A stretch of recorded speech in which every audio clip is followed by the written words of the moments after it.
Ciao Elia, Ciao. sai che una delle domande che leggo spesso sui forum è la differenza tra GPX e YX. E quali abbiamo tutti e due.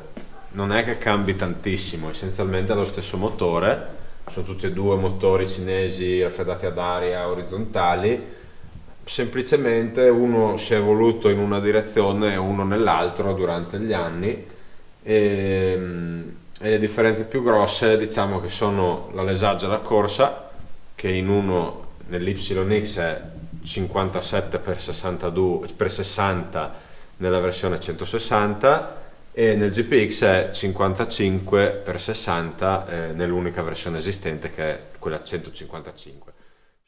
La cilindrata di un motore è il volume che realizza il pistone all'interno del cilindro ed è quindi compreso tra il punto morto inferiore e il punto morto superiore. La distanza tra questi due punti è denominata corsa, mentre il diametro del pistone prende il nome di alesaggio.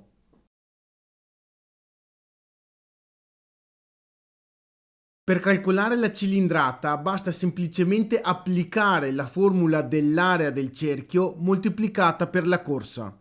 Da notare che le due variabili che definiscono la cilindrata non hanno la stessa relazione, ovvero l'alesaggio è elevato al quadrato, mentre la corsa no. Quindi la procedura più efficace per aumentare la cilindrata è aumentare l'alesaggio. Da questa tabella è possibile vedere tutti i valori della cilindrata nei motori YX e GPX all'aumentare dell'alesaggio. L'ultima colonna calcola il rapporto tra alesaggio e corsa e serve ad evidenziare come in ogni configurazione si abbia un rapporto di poco superiore all'unità. Ciò significa che questi motori sono lievemente superquadro. Sono per la precisione 7 cm3 di differenza. Cosa vuol dire a livello di prestazioni? Che l'YX, avendo questi 7 cm3 in più, almeno a livello teorico sulla carta, va più forte. È vero però che di serie arrivano con uno squish nettamente diverso, il GPX è molto più compresso perché arriva con lo squish, ha una cupola della testa con lo stesso volume, ma con uno squish molto più basso perché l'YX si trova diciamo dall'1,5 all'1,6, 1,7 ultimamente, invece i GPX vanno dallo 0,8 allo 0,9, qualcuno 0,7 e quindi è nettamente più compresso, che è uno dei fattori che gli fa recuperare diciamo, il difetto di centimetri cubi di cilindrata che ha in partenza. Quindi alla fine stock hanno prestazioni molto simili.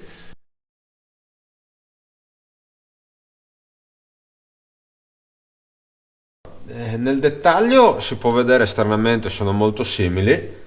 Partiamo semplicemente dal dire che questo è l'YX e questo è il GPX, si riconoscono a colpo d'occhio per qui la presenza e qui l'assenza dello spioncino col livello dell'olio, che nell'YX è appunto con un oblò trasparente che mostra il livello, mentre nel GPX è un tappo con l'asta come tra virgolette si trova nelle auto, con diciamo una parte graduata diciamo dove il livello deve stare, che poi comunque varia in base all'inclinazione del motore sul telaio.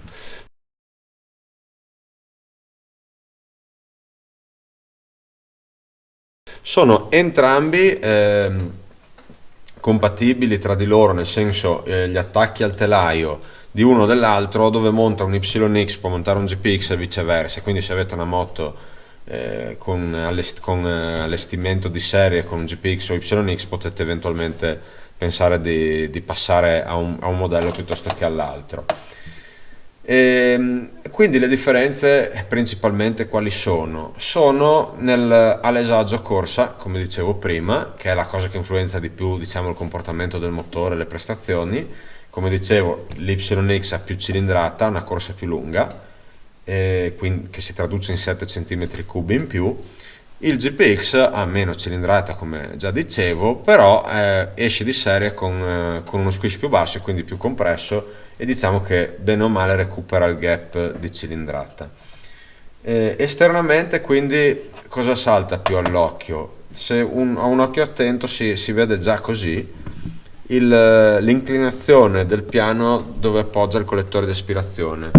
Nel GPX è molto inclinato, è un attacco che si chiama KLX, deriva dalla Kawasaki KLX, mentre nell'YX ha proprio un'inclinazione contraria e deriva dall'Honda CRF 50. Questi infatti sono due collettori, ad esempio, molto simili come costruzione, ma che uno è adatto al GPX e viceversa. Se ci appoggio quello dell'YX, infatti si vede come il carburatore praticamente sarebbe troppo attaccato. Sì, esatto, non sarebbe compatibile, oltre che l'inclinazione delle due viti, che nell'YX sono così e qui sono così. Difatti stessa cosa, se andiamo sull'YX e ci montiamo il collettore del GPX, il carburatore viene praticamente verticale, mentre invece, come si vede, col suo collettore viene molto più orizzontale, ecco, perché se il motore stesse così montato sul telaio, il carburatore avrebbe un'inclinazione minima. E quindi uno dei pezzi che non è compatibile, uno dei particolari che non sono compatibili, sono appunto i collettori di aspirazione. Di solito vengono forniti comunque con il motore nella scatola, mentre invece lo scarico è la maggior parte delle volte, o almeno dalla maggior parte dei fornitori, è lo stesso, cioè è attacco CRF sia per quanto riguarda l'YX, anzi per quanto riguarda l'YX è sempre attacco CRF sia aspirazione che scarico. Il GPX sempre KLX l'aspirazione, molto spesso CRF lo scarico, qualche volta si può trovare un GPX con attacco KLX. Come riconoscerli quando si va ad acquistarli e non rischiare di trovarsi con una marmitta che non monta e che va modificata? Questa ad esempio è una testa GPX con attacco sempre KLX all'aspirazione, sì, sempre KLX all'aspirazione, ma con attacco KLX anche allo scarico. È molto diverso, ha i prigionieri da 8 invece che da 6, come questo. C'è proprio una differenza di dimensione che si può notare anche a occhio. Sì. Ma cosa ancora più evidente è la stampigliatura che c'è sulla testa. Questa è stampigliata con la sigla con il numero 01, mentre quella con attacco CRF, cioè come l'YX, 02. Quando si va ad acquistare basta chiedere al venditore che se è un GPX con sigla 01, con numerazione 01 o 02.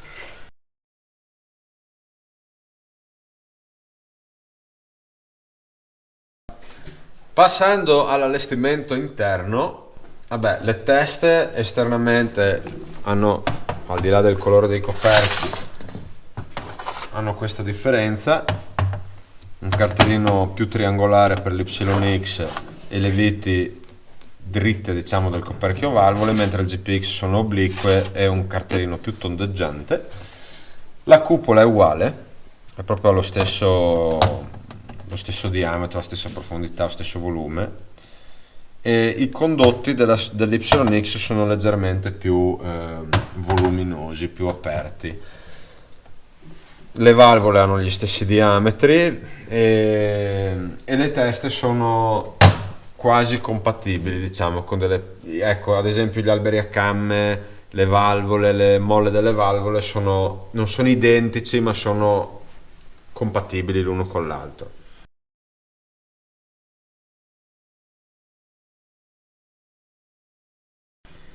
Il GPX ha all'interno, che ho avuto il mozzetto, comunque all'interno sempre montata una frizione di serie a 6 dischi, più pesante di quella a 5 dischi dell'YX, ma che slitta meno, quindi di base non necessita di molle rinforzate. E invece l'YX appunto ha la 5 dischi, che di Pro è più leggera. Guardate la differenza, c'è proprio la differenza di spessore di un disco, che è quello mancante. E, preferisco io quella YX sinceramente perché è un po' più leggera e si trova anche più facilmente, anche col mozzetto già integrato come quelle che abbiamo noi, che invece per il GPX si fa un po' più fatica a trovare.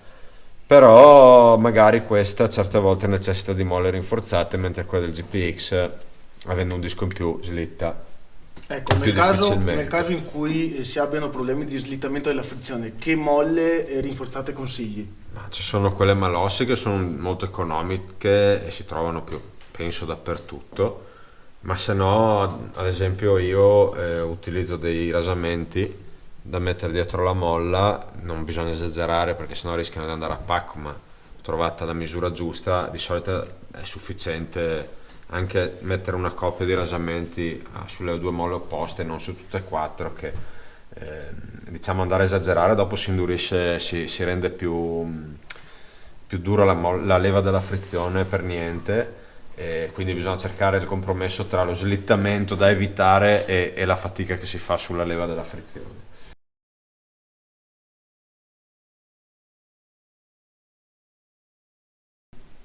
Per quanto riguarda i cambi, invece, il GPX ha sempre di serie montato il cambio con, tra virgolette, li dobbiamo chiamare così, dopo Nicola metterà magari le rapportature in sovrimpressione, diciamo. Quindi ha sempre prima e seconda lunga e quarta normale. L'YX ha la terza in comune sempre su tutte le rapportature, che è la stessa del GPX, ma può avere prima e seconda corte e quarta normale, o prima e seconda lunghe e quarta normale, o prima e seconda lunghe e quarta corta. Su quello purtroppo è da fare riferimento solo ai dati che fornisce il venditore. E, e dire qual è meglio e qual è peggio è un discorso un po' complicato che magari faremo un'altra volta, ma questa è una delle differenze dei due motori.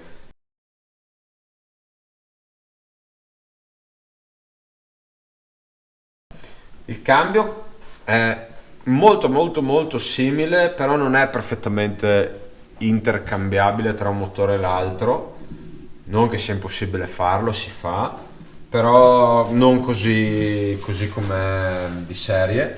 Principalmente perché quello del GPX si deve adattare a uno spessore più grande e più alto della frizione, che è un disco in più, e anche perché nelle varie versioni negli anni diciamo, sono passati da dei cuscinetti a sfere a dei cuscinetti a rulli, per cui può essere che capitino degli alberini calettati fino alla fine, e, insomma, non sono perfettamente intercambiabili.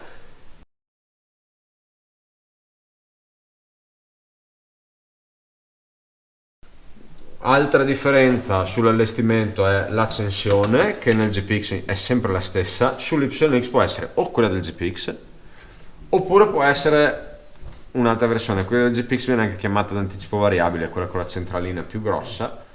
Le accensioni sono invece perfettamente compatibili l'uno con l'altro. Questa è quella GPX, che viene montata con questa centralina più grossa, e questa, diciamo, è quella YX. Non è raro trovare YX con questa centralina e con questa accensione montata. Non sono intercambiabili tra di loro, cioè non è possibile montare questo impianto elettrico con questa centralina e questa accensione e viceversa. I volani, questo ha un peso maggiore ma un diametro minore, questo ha un peso minore e un diametro maggiore, quindi come inerzia siamo più o meno allo stesso livello come massa volanica.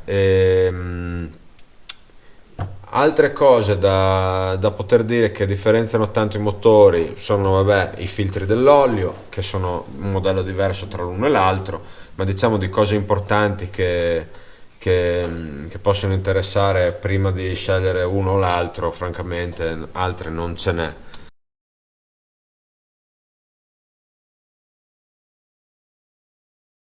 I cilindri invece sono perfettamente intercambiabili, magari hanno un disegno delle alette differente, ma sono veramente perfettamente intercambiabili, hanno gli stessi, compresi i pistoni. comprese quindi anche le guarnizioni della termica, mentre quelle del basamento sono diverse. E poi per il resto non ci sono altre differenze. Sono due motori che secondo me non ce n'è uno che è migliore dell'altro, sono semplicemente un po' diversi, dipende magari preferire uno o l'altro a seconda dei regolamenti o dell'uso che se ne fa, ma parliamo di differenze veramente minime e quindi di base anche lavorandoci internamente, vedendoli aperti, li si potrebbe confondere veramente molto facilmente.